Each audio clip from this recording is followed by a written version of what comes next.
Marc Lévy, bonjour. Bonjour. Un grand merci d'avoir accepté l'invitation de la Fringale culturelle. Merci. Chaque année, un livre en librairie et nous, on est vraiment ravis que vous nous fassiez à chaque fois l'honneur d'accepter notre invitation. On se voit donc pour votre roman L'Horizon à l'envers aux éditions numériques chez Versilio et la version papier chez Robert Laffont. La première question que j'ai envie de vous poser, c'est comment est né ce roman ? Il est né, comme à chaque fois, de l'envie de s'attaquer à un genre nouveau. J'avais envie d'écrire un roman sur l'histoire d'un grand amour. J'avais envie d'écrire un roman sur la vie, sur les petites choses de la vie, et aussi sur la naissance d'une histoire d'amour. Et puis, j'avais envie de mettre en scène des personnages qui soient assez jeunes, puisqu'il s'agit de 3 jeunes étudiants, avec comme décor celui d'un campus. Et puis après, on va les suivre, on va les voir entre guillemets vieillir. Et en fait, je crois que j'avais envie d'écrire une ode à la vie, c'est-à-dire sur le... c'est un roman où sans m'en rendre compte, je dois vous le dire, je suis allé rechercher ce qui m'a amené à l'écriture. Il y a dans ce roman à la fois, je dirais, l'histoire du grand amour que j'avais écrite et travaillée dans Ici c'était vrai, la relation entre un père et sa fille que j'avais écrite dans Toutes ces choses qu'on ne s'est pas dites. Évidemment, le paysage est totalement différent, l'histoire est très différente. Et puis il y avait... je crois qu'on a, pour être très franc, on a tous, quand on écrit, des influences, des livres qui vous ont marqué, non seulement par leur histoire, mais aussi par leur ambiance. Et il y a peut-être un peu... il y a un parfum de La Nuit des Temps de Barjavel dans ce roman, si vous voyez ce que je veux dire. Et encore une fois, l'histoire n'a strictement rien à voir, mais il y a cet esprit, c'est-à-dire de cet univers un peu fantastique, de cette situation extraordinaire à laquelle sont confrontés des personnages ordinaires et qui va les changer, qui va les transcender, qui va les transformer.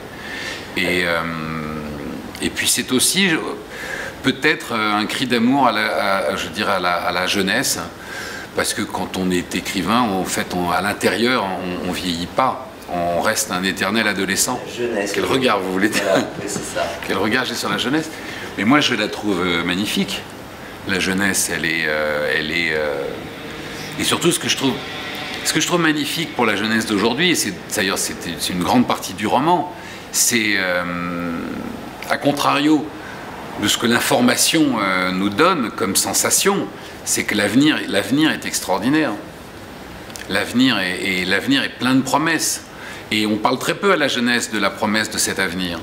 Et peut-être que ce roman ouvre un peu sur la promesse sur toutes les promesses de ce futur et de cet avenir que je trouve être absolument incroyable, qui est fait de technologie, mais qui est fait de communication, qui est fait de liberté, qui est fait d'avancées scientifiques absolument et médicales absolument extraordinaires, qui fait que un jeune d'aujourd'hui peut imaginer qu'il vivra jusqu'à 120 ou 130 ans, sans devenir vieux pour autant.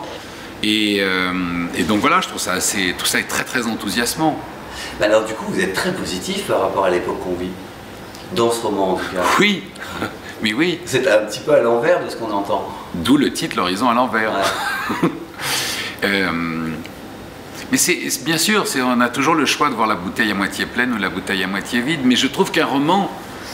moi, les romans qui m'ont marqué dans la vie et les films qui m'ont marqué dans la vie mettaient en scène des personnages qui me donnaient envie d'eux. Envie d'aimer, envie d'être, envie d'exister, envie de découvrir. Alors oui, on vit dans un monde où je dirais que ce que l'on perçoit des médias est plutôt une sensation de repli sur soi-même. Et le métier du romancier, c'est de provoquer l'effet contraire. C'est d'aller donner envie aux gens de sortir de chez eux, d'aller regarder la diversité du monde, d'aller regarder la beauté du monde, la beauté de la vie, d'aller s'intéresser... La différence culturelle, la différence ethnique, la différence de mode de vie, c'est quelque chose qui fait peur tant qu'on reste dans l'ignorance, et c'est quelque chose qui devient passionnant dès qu'on va vers l'autre. Alors c'est un roman qui met en scène des jeunes qui n'ont de cesse que d'aller vers les autres. Dans ce roman, vous parlez de la conscience, vous parlez de la science, vous avez fait des recherches, vous êtes appuyé sur... Oui, j'ai fait des recherches en faisant très attention à ne pas écrire un livre scientifique. Et c'est là que je fais le parallèle avec La Nuit des Temps de Barjavel. C'est que c'était un roman, un immense roman d'amour sur, entre guillemets, sur une trame scientifique, et c'était pas un roman scientifique. Quand j'avais écrit le premier jour et la première nuit, qui était encore aussi un roman d'aventure, je mettais en scène un astrophysicien et une archéologue, et le roman n'était pas un traité d'astrophysique ou d'archéologie. Donc là, il s'avère que mes trois jeunes neuroscientifiques travaillent sur le cerveau. Pourquoi? Parce que le cerveau, la conscience, tout ça ramène à un de mes thèmes de prédilection, qui est celui de l'identité. Qu'est-ce qui fait qu'on tombe amoureux? Pourquoi elle ou lui plutôt qu'un autre? Cette quête permanente de cette question identitaire qu'on se pose dans un monde qui est de plus en plus grand, et qui est de se dire mais je suis qui? Quel avenir j'ai dans ce monde de plus en plus grand et de plus en plus vaste? Parce que je pense que ce qui fait peur aussi dans la vision que les jeunes ont du futur, c'est cet inconnu, c'est-à-dire que le monde devient de plus en plus grand. Alors il faut pas... Il y a un moment où il y a aussi une responsabilité dans l'écriture, dans le cinéma, et même dans la musique, enfin, dans toute forme d'expression artistique, de se dire mais on est là pour ouvrir les yeux sur le monde. Quelle contradiction incroyable de se dire qu'on vit dans un monde sans frontières et qu'il y a une partie des gens qui voudraient remettre des frontières pour se ressentir entre guillemets au chaud et en sécurité. Voilà, alors c'est vrai que c'est un livre qui est plein d'espoir. Ce qui me fait plaisir, c'est que tous les commentaires de lecteurs que je reçois, nombreux depuis la publication de ce roman, il y a une chose qui revient en permanence, c'est que les lecteurs me disent quand on termine le roman, on se sent bien. Et je trouve que ça, c'est la plus belle chose qu'on puisse dire à un romancier. On se sent bien parce que tout est possible, voilà ce qu'on ressent. Et oui, tout est possible.